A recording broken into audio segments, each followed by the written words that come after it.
بہت پرانے زمانے کی بات ہے، ایک آدمی تھا جس کا نام قارون تھا۔ اللہ نے قارون کو بہت زیادہ دولت دی تھی۔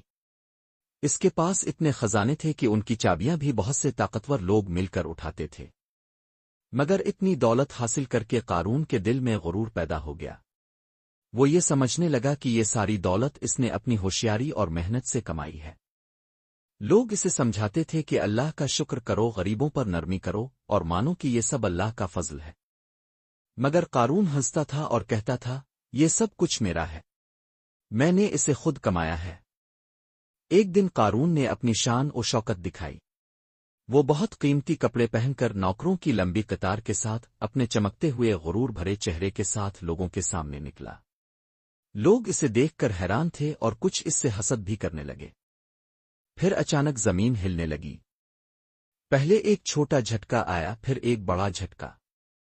دیکھتے ہی دیکھتے زمین اس کے قدموں کے نیچے کھل گئی۔ قارون اپنے بڑے محلات اور سارے خزانوں کے ساتھ زمین میں نیچے دھنستا چلا گیا۔ اس کی چیخیں، اس کا بڑا غرور اور اس کی ساری دولت مٹی میں دفن ہو گئی۔ قارون کی کہانی ہمیں یہ سبق دیتی ہے کہ دولت بری چیز نہیں ہے، لیکن غرور، تکبر انسان کو برباد کر دیتا ہے۔ جو شخص اللہ کا شکر ادا کرتا ہے وہ محفوظ رہتا ہے، اور جو تکبر کرتا ہے وہ ختم ہو جاتا ہے۔